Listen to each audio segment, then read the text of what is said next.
¿Qué tal si los problemas más grandes del mundo, desde el cambio climático, la cura de enfermedades hasta la eliminación de residuos plásticos, tuvieran todos la misma solución? Una solución tan pequeña que sería invisible. Me inclino a pensar que esto es posible gracias a un reciente avance que resolvió uno de los problemas más grandes del siglo pasado: cómo determinar la estructura de una proteína. Una proteína comienza simplemente como una cadena de aminoácidos. Cada aminoácido tiene un átomo de carbono en el centro, luego de un lado hay un grupo amino y del otro lado un grupo carboxilo. Y lo último a lo que está unido podría ser una de 20 cadenas laterales diferentes, la cual determina cuál de los 20 diferentes aminoácidos es esta molécula. El grupo amino de un aminoácido puede reaccionar con el grupo carboxilo de otro para formar un enlace peptídico. Entonces, una serie de aminoácidos puede unirse para formar una cadena, y el empuje y tracción entre innumerables moléculas, fuerzas electrostáticas, enlaces de hidrógeno e interacciones con el solvente pueden hacer que esta cadena se enrolle y se pliegue sobre sí misma. Esto es lo que determina la estructura tridimensional de la proteína. Y esta forma es lo que realmente importa sobre la proteína. Está diseñada para un propósito específico, como la hemoglobina, que tiene el sitio de unión perfecto para transportar oxígeno en tu sangre. Son máquinas, necesitan estar en su orientación correcta para trabajar juntas y mover, por ejemplo, las proteínas en tus músculos. Cambian un poco su forma para tirar y contraer. La primera forma en que se determinó la estructura de una proteína fue creando un cristal a partir de esa proteína. Luego se exponía a rayos X para obtener un patrón de difracción, y los científicos trabajaban en reversa para tratar de averiguar qué forma de moléculas crearía dicho patrón. Al bioquímico británico John Kendrew le tomó 12 años obtener la primera estructura de una proteína. Su objetivo era una proteína que almacena oxígeno llamada mioglobina, una proteína importante en nuestros corazones. Sabía que los mamíferos marinos tendrían mucha mioglobina en sus músculos, ya que son los mejores en conservar oxígeno, así que obtuvo un gran trozo de carne de ballena de Perú. Esto finalmente le dio a Kendrew cristales lo suficientemente grandes para crear una imagen de difracción de rayos X.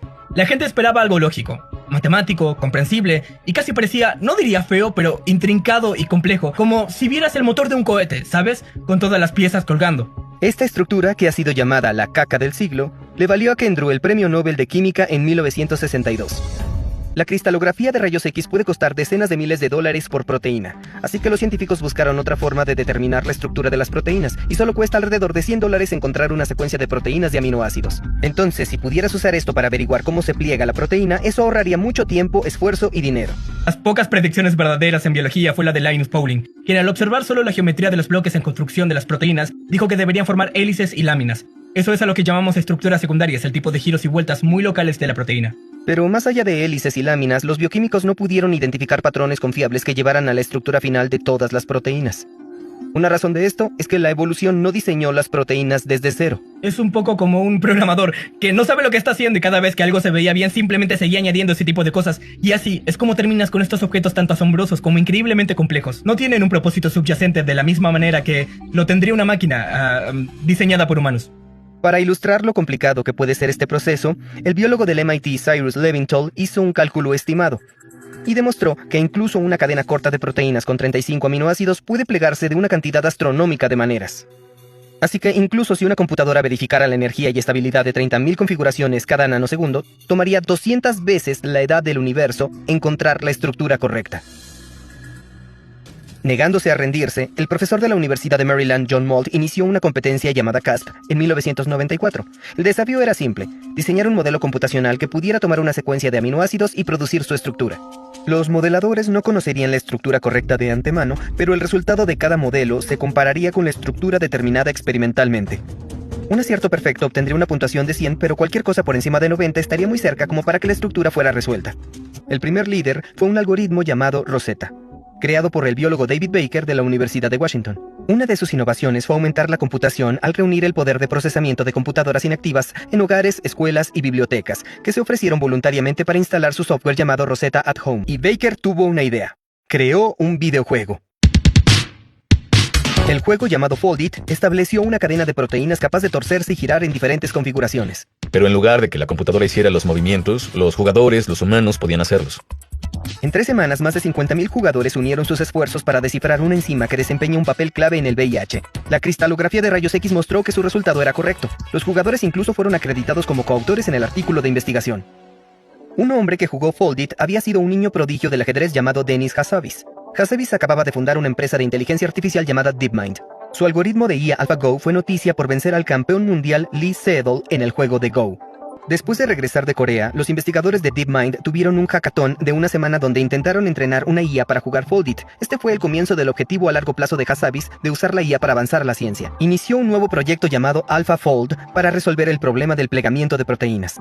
Su primera versión, AlphaFold 1, era una red neuronal profunda estándar como las que se usaban para la visión por computadora en ese momento. Los investigadores la entrenaron con una gran cantidad de estructuras de proteínas del banco de datos de proteínas. Como información de entrada, AlphaFold tomó la secuencia de aminoácidos de la proteína y un conjunto importante de pistas proporcionadas por la evolución. La evolución está impulsada por mutaciones, cambios en el código genético que a su vez cambian los aminoácidos de una secuencia de proteínas dada, pero a medida que las especies evolucionan, las proteínas necesitan conservar la forma que les permite realizar su función específica. Por ejemplo, la hemoglobina se ve igual en humanos, gatos, caballos y básicamente en cualquier mamífero. La evolución dice que si no está roto, no lo arregles. Así que podemos comparar las secuencias de la misma proteína a través de diferentes especies en esta tabla evolutiva. Donde las secuencias son similares, es probable que sean importantes para la estructura y función de la proteína. Pero incluso donde las secuencias son diferentes, es útil observar dónde ocurren las mutaciones en pares, porque pueden identificar qué aminoácidos están cerca entre sí en la estructura final. Supongamos que dos aminoácidos, una lisina con carga positiva y un ácido glutámico con carga negativa, se atraen y se mantienen unidos en la proteína plegada. Si una mutación cambia la lisina por un aminoácido con carga negativa, este repelería al ácido glutámico y desestabilizaría toda la proteína. Por lo tanto, otra mutación debe reemplazar el ácido glutámico por un aminoácido con carga positiva. Esto se conoce como coevolución. Estas tablas evolutivas fueron una parte importante para AlphaFold. Para los resultados, en lugar de producir directamente una estructura tridimensional, AlphaFold predijo una representación más simple en 2 dimensiones de esa estructura. La secuencia de aminoácidos se dispone horizontal y verticalmente. Siempre que 2 aminoácidos están cerca uno del otro en la estructura final, la intersección de su fila y columna correspondiente es clara. Los pares de aminoácidos distantes son tenues. Además de las distancias, la representación de pares también puede contener información sobre cómo las moléculas de aminoácidos están trenzadas dentro de la estructura. AlphaFold 1 introdujo la secuencia de proteínas y su tabla evolutiva en su red neuronal profunda que había entrenado para predecir la representación de pares. Una vez que tenía esto, otro algoritmo plegaba la cadena de aminoácidos basándose en las restricciones de distancia y torsión, y esta era la predicción final de la estructura de la proteína. Con este marco, AlphaFold entró en CASP-13 y de inmediato llamó la atención. Fue el claro ganador después de muchas adiciones. Pero no era perfecto. Su puntuación de 70 no fue suficiente para superar el umbral de 90 de CASP. DeepMind necesitaba volver a la mesa de diseño para obtener mejores resultados, así que Hassabis reclutó a John Jumper para liderar AlphaFold. Hubo 3 pasos clave para obtener mejores resultados con la IA. Primero, el máximo poder de cómputo. Aquí, DeepMind ya estaba mejor posicionado que cualquier otro en el mundo. Tenía acceso al enorme poder de cómputo de Google, incluidas sus unidades de procesamiento tensorial. En segundo lugar, necesitaban un conjunto de datos grande y diverso, mejores algoritmos de IA. Mientras el equipo de AlphaFold 2 buscaba mejores algoritmos, recurrieron al transformador. Esa es la T en ChatGPT. Y se basa en un concepto llamado atención. La atención agrega contexto a cualquier tipo de información secuencial, dividiéndola en fragmentos, convirtiéndolos en representaciones numéricas o incrustaciones y estableciendo conexiones entre ellos. TreeBlue Wang Brown tiene una excelente serie de videos específicamente sobre transformadores y atención. Los modelos de lenguaje grandes utilizan la atención para predecir la palabra más adecuada para agregar a una oración, pero AlphaFold también maneja información secuencial, no oraciones, sino secuencias de aminoácidos. Y para analizarlos, el equipo de AlphaFold construyó su propia versión del transformador llamada Evoformer. El Evoformer contenía 2 torres, información evolutiva en la torre de biología y representaciones de pares en la torre de geometría. Desapareció la red neuronal profunda de AlphaFold, una que comenzaba con una torre y predecía la otra. En su lugar, el Evoformer de AlphaFold 2 construye cada torre por separado. Comienza con algunas conjeturas iniciales, tablas evolutivas tomadas de conjuntos de datos conocidos como antes y las representaciones de pares basadas en proteínas similares conocidas. Y esta vez hay un puente que conecta las 2 torres que transmite pistas biológicas y geométricas recién descubiertas de un lado a otro. En la torre de biología, la atención aplicada en una columna identifica secuencias de aminoácidos que se han conservado, mientras que a lo largo de una fila encuentra mutaciones de aminoácidos que han ocurrido juntas. Cada vez que el Evoformer encuentra aminoácidos demasiado cercanos en la tabla evolutiva, significa que son importantes para la estructura y envía esta información a la torre de geometría. Aquí se aplica atención para ayudar a calcular las distancias entre los aminoácidos. Para cada triplete de aminoácidos, AlphaFold aplica la desigualdad triangular. La suma de 2 lados debe ser mayor que el tercero. Esto limita cuán separados pueden estar estos 3 aminoácidos. Esta información se utiliza para actualizar la representación de pares. Si la torre de geometría determina que es imposible que dos aminoácidos estén cerca uno del otro, entonces le indica a la primera torre que ignore su relación en la tabla evolutiva. Este intercambio de información dentro del Evoformer se repite 48 veces hasta que la información dentro de ambas torres se refina. Las características geométricas aprendidas por esta red se transmiten a la segunda innovación principal de AlphaFold, el módulo de estructura. Para cada aminoácido seleccionamos 3 átomos especiales en el aminoácido y decimos que esos definen un marco. Y lo que hace la red es imaginar que todos los aminoácidos comienzan en el origen y tiene que predecir la traslación y rotación apropiadas para mover estos marcos a donde se encuentran en la estructura real. Esencialmente es lo que hace el módulo de estructura. Pero lo que distingue al módulo de estructura es lo que no hace. Anteriormente, la gente podría haber imaginado que querrías codificar el hecho de que esto es una cadena, ¿sabes? Y que ciertos residuos deberían estar uno al lado del otro. Realmente no le decimos eso explícitamente a AlphaFold. Es más como si le diéramos una bolsa de aminoácidos y se le permitiera posicionar cada uno de ellos por separado. El módulo de estructura produce una proteína en 3D, pero aún no está lista. Se recicla al menos 3 veces más a través del Evoformer para obtener una comprensión más profunda de la proteína. Solo entonces se realiza la predicción final. En diciembre de 2020, DeepMind regresó a un CAS virtual con AlphaFold 2. Y esta vez, lo lograron. Para muchas proteínas, las predicciones de AlphaFold 2 eran prácticamente indistinguibles de las estructuras reales. Y finalmente superaron el estándar de oro de 90. Después de haber trabajado en este problema durante tanto tiempo con muchos altibajos, de repente aparece esta solución. Resolvimos el problema. Esto te hace emocionarte sobre cómo funciona la ciencia. Por más de 6 décadas, todos los científicos que trabajaban en proteínas en todo el mundo encontraron laboriosamente alrededor de 50.000 estructuras de proteínas. Luego, de un solo golpe, AlphaFold llegó y reveló más de 200 millones de ellas, casi todas las proteínas conocidas en la naturaleza. En solo unos meses, AlphaFold adelantó el trabajo de los laboratorios de investigación de todo el mundo por varias décadas.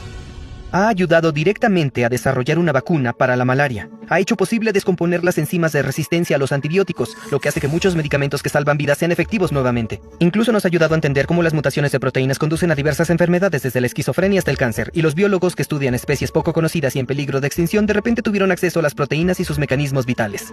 El artículo de AlphaFold 2 ha sido citado más de 30.000 veces. Realmente ha causado un salto cualitativo en nuestra comprensión de la vida. Era muy difícil crear nuevas proteínas que pudieran hacer cosas, y ese es el tipo de problema que resolvimos. Para hacerlo, utiliza el mismo tipo de IA generativa que crea arte en programas como DALL-E. Su técnica, llamada difusión RF, se entrena añadiendo ruido aleatorio a una estructura de proteína conocida, y luego la IA tiene que eliminar este ruido. Una vez entrenada de esta manera, se le puede pedir a la IA que produzca proteínas para diversas funciones. Se le da una entrada de ruido aleatorio, y la IA descubre una proteína completamente nueva que hace lo que le pediste. Han creado anticuerpos compatibles con humanos que pueden neutralizar el veneno letal de serpiente. Este antídoto podría fabricarse en grandes cantidades y transportarse fácilmente a los lugares donde se necesita. Con estas diminutas máquinas moleculares, las posibilidades son infinitas. ¿Cuáles son las aplicaciones que más te entusiasman? Creo que en las vacunas van a ser muy poderosas. Tenemos varias proteínas que están en ensayos clínicos en humanos para el cáncer y ya estamos trabajando en enfermedades autoinmunes. Estamos muy entusiasmados con problemas como la captura de gases de efecto invernadero, así que estamos diseñando enzimas que puedan fijar metano, descomponer plástico. Lo que hace que este enfoque sea tan efectivo es la rapidez con la que pueden crear e iterar las proteínas. Ahora podemos tener diseños por computadora. Lo que la IA ha hecho por las proteínas es solo un indicio de lo que puede lograr en otros campos y a mayor escala. En ciencia de materiales, por ejemplo, el programa GNOME de DeepMind ha encontrado 2.2 millones de nuevos cristales, incluyendo más de 400.000 materiales estables que podrían impulsar tecnologías futuras, desde superconductores hasta baterías. La IA está generando avances transformadores en la ciencia al ayudar a resolver algunos de los problemas fundamentales que han obstruido nuestro progreso. Si piensas en todo el árbol del conocimiento, hay ciertos problemas que si no están, si los desbloqueas, si descubres una solución para ellos, abrirá una rama completamente nueva de descubrimiento. Y con esto, la IA está empujando los límites del conocimiento humano a un ritmo nunca antes visto. Duplicar la velocidad es bueno. Es genial, nos encanta. Mejoras a la velocidad de 100.000 veces, cambia lo que haces. Haces cosas fundamentalmente diferentes y comienzas a reconstruir tu ciencia en torno a las cosas que se volvieron fáciles. Eso es lo que más me emociona. Estos descubrimientos representan verdaderos cambios radicales en la ciencia. Incluso si la IA no avanza más allá de donde está hoy, estaremos cosechando los beneficios de estos avances durante décadas. Y asumiendo que la IA siga desarrollándose, bueno, abrirá oportunidades que antes se creían imposibles, ya sea curar todas las enfermedades, crear materiales novedosos o restaurar el medio ambiente a un estado prístino. Esto suena como un futuro increíble, siempre y cuando la IA no se apodere de todo y nos destruya primero.